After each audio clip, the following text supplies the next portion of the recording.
সুপ্রিয় দর্শক ও শ্রোতা বন্ধুরা, আলাপনের ডালি নিয়ে আপনাদের সামনে হাজির হয়েছি আমি সিস্টার লাইলি রোজারিও। রবিবাসরীয় ও ভাষ্য অনুষ্ঠানে শঙ্কর হালদার লিখেছেন, আজকে পবিত্র বাইবেল থেকে পাঠে মথিলিখিত মঙ্গল সমাচার থেকে পাঠ ও তার বিশ্লেষণ শুনলাম। আমিও সকলের সঙ্গে এই অশান্ত বিশ্বে শান্তির বাণী ছড়িয়ে দেওয়ার আহ্বান জানাচ্ছি। প্রিয় রেডিও ভেরিতাস, পাপ ও পুণ্যের বোঝা দুই নিয়েই বহন করতে হবে। ধন্যবাদ। এম জামাল আহমেদ সুবর্ণ লিখেছেন, আজকের রবিবাসরীয় ভাষ্য অনুষ্ঠানটির পাঠ দেখলাম ও শুনলাম, আমার কাছে খুব ভালো লাগলো। সুন্দর আয়োজনের জন্য কর্তৃপক্ষকে ধন্যবাদ জানাচ্ছি। আমাদের এই রবিবাসরীয় ভাষ্য অনুষ্ঠানটি অনেকেই দেখে থাকেন এবং আরও অনেকেই মতামত লিখেছেন।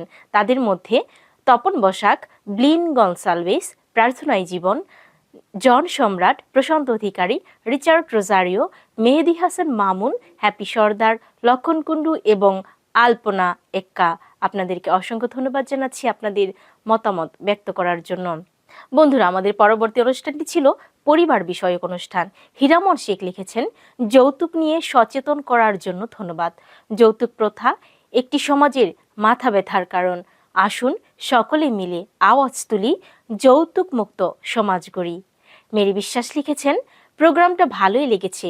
রেডিও ভেরিতাস এবং আমি আছি লক্ষ্মীবাজার ধর্মপল্লী থেকে। তরুণ কুমার মিত্র লিখেছেন, যৌতুক একটি সামাজিক নেশা, এর প্রতিবাদ ও প্রতিরোধ দরকার। এই অনুষ্ঠানটি সময় উপযোগী ছিল। ধন্যবাদ পরিচালক ও কর্তৃপক্ষকে।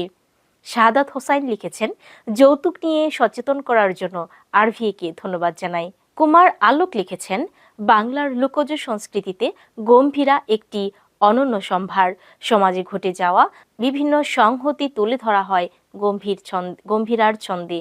রেডিও ভেরিতাস এশিয়া, আজকের এই পরিবেশনাটি ভালো লাগলো। নাজিম উদ্দিন লিখেছেন, ভিন্ন ধরনের অনুষ্ঠানটি খুব ভালো লাগলো। লোকজ নাটকটি ফুটিয়ে তোলা হয়েছে। বিয়ে নয় 18 বছর পর্যন্ত মেয়ের ভবিষ্যৎ গড়ে তুলতে হবে, তাই যথেষ্ট সুন্দর অনুষ্ঠানটি প্রচার করার জন্য রেডিও ভেরিতাস এশিয়া বাংলা বিভাগের শিল্পীবৃন্দকে আমার প্রাণ ঢালা শুভেচ্ছা ও অভিনন্দন। এম জামাল আহমদ সুবর্ণ লিখেছেন, রেডিও ভেরিতাস এশিয়ার বাংলা বিভাগের এই ভিন্নধর্মী আয়োজন আমাকে মুগ্ধ করেছে। এত সুন্দর পরিবেশনা সত্যি অতুলনীয়। এত সুন্দর আয়োজন শ্রোতাদেরকে উপহার দেওয়ার জন্য কর্তৃপক্ষকে ধন্যবাদ জানাই। আমাদের এই অনন্য গম্ভীরা অনুষ্ঠানটি আরও যারা দেখেছেন, প্রশান্ত অধিকারী, ফারুক আহমেদ, হ্যাপি সর্দার, রাসেল শিকদার, সালাউদ্দিন ডলার, এস এম আবদুল্লাহ, ধীরেন বসাক, মৃন্ময় মণ্ডল এবং রেবা দাস। বন্ধুরা, অসংখ্য ধন্যবাদ জানাচ্ছি আমাদের এই অনুষ্ঠানটি দেখার জন্য। আমাদের পরবর্তী অনুষ্ঠানটি ছিল ঢাকার চিঠি। লরেটো কস্তা লিখেছেন, সত্যি পুরনো স্মৃতি মনে পড়ে গেল, যা মৃত্যুর আগ পর্যন্ত ভোলার নয়। আমাদের বাড়ি জমিদার বাড়ি ছিল। হালের গরু ছিল 4টি। আমার 2 দাদু হাল চাষ করত। সকালে ঠাকুর সাথে নাস্তা নিয়ে খেতে যেতাম। মই দিতে মইয়ে উঠতাম। একসাথে 10টা লাঙ্গল ও জোয়াল কাঁধে হারা কামলা দিত। এক একজনের জমি কোথায় হারিয়ে গেল সেই সোনার বাংলা। এখন সবই মেশিনে হচ্ছে। সুন্দর অনুষ্ঠান পরিবেশন করার জন্য অসংখ্য ধন্যবাদ জানাচ্ছি। এম জামাল আহমেদ সুবর্ণ লিখেছেন, আজকের আয়োজনে আমি শুনলাম ঢাকার চিঠি পর্বের আয়োজন। বাঙালিদের হারিয়ে যাওয়া স্মৃতি, গরু দিয়ে লাঙ্গল ব্যবহার নিয়ে বিস্তারিত আলোচনাটি আমার কাছে খুব ভালো লেগেছে। তবে বর্তমানে এসে সময়ের সাথে সব কিছুই বদলে গেছে। ধন্যবাদ জানাই রেডিও ভেরিতাসকে এত সুন্দর অনুষ্ঠানের আয়োজন করার জন্য। আমাদের পরবর্তী বন্ধু শঙ্কর হালদার লিখেছেন, বেশ আগ্রহের সঙ্গে শুনলাম আজকের ঢাকার চিঠি অনুষ্ঠানটি, বেশ ভালো লাগলো। আমাদের আরও অনেক শ্রোতা বন্ধু রয়েছেন যারা এই অনুষ্ঠানে আপনাদের মতামতগুলো তুলে ধরেছেন। দেবাশিস গুপ, মৃন্ময় মণ্ডল, S M Abdullah, Bernadette Ribeiro, Faruk Ahmed, প্রশান্ত অধিকারী, রেবা দাস, হ্যাপি সর্দার, লক্ষণ কুণ্ডু, শাহাদাত হোসেন এবং এম ডি আনাল হক।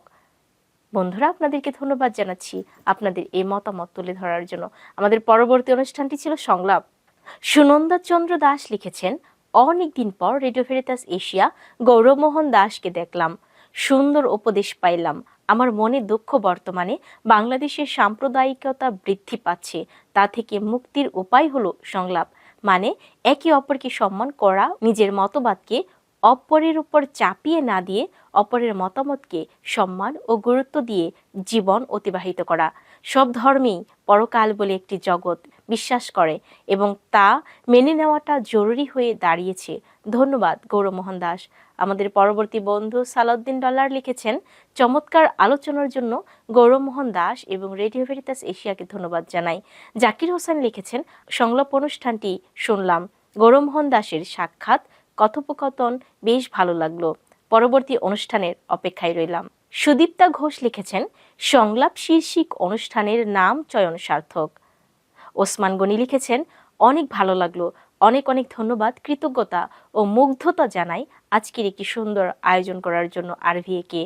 আমাদের প্রিয় বন্ধু গৌরমোহন দাসকে আপনাদের অনুষ্ঠানে আমন্ত্রণ জানানোর জন্য ধন্যবাদ জানাচ্ছি।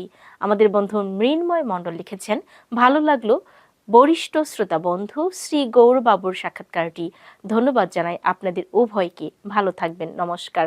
সুরঞ্জিত দাস লিখেছেন, আজকের সংলাপ অনুষ্ঠানে বাবু গৌরমোহন দাসের সাথে আলাপচারিতা কথোপকথন শ্রবণ করলাম, বেশ ভালো লেগেছে, চমৎকার একটা আয়োজনের জন্য কর্তৃপক্ষকে ধন্যবাদ জানাই। সংলাপ অনুষ্ঠানকে কেন্দ্র করে আমাদের অন্যান্য বন্ধুরা যারা আপনাদের মতামত ব্যক্ত করেছেন, প্রশান্ত অধিকারী, সাজ্জাদ হোসেন রিজু, সাহা, এম আব্দুর রাজ্জাক, হ্যাপি সর্দার এবং সুভাষ চন্দ্র বর্মন, বন্ধুরা আপনাদেরকে অসংখ্য ধন্যবাদ জানাচ্ছি। মহৎ জীবন অনুষ্ঠানকে কেন্দ্র করে হ্যাপি সর্দার, লক্ষণ কুণ্ডু এবং আরো অনেকেই আপনাদের মতামত ব্যক্ত করেছেন। আপনাদের এই সুন্দর মতামত ব্যক্ত করার জন্য রেডিও ভেরিতাস এশিয়া বাংলা বিভাগের পক্ষ থেকে অসংখ্য ধন্যবাদ জ্ঞাপন করছি। ধন্যবাদ।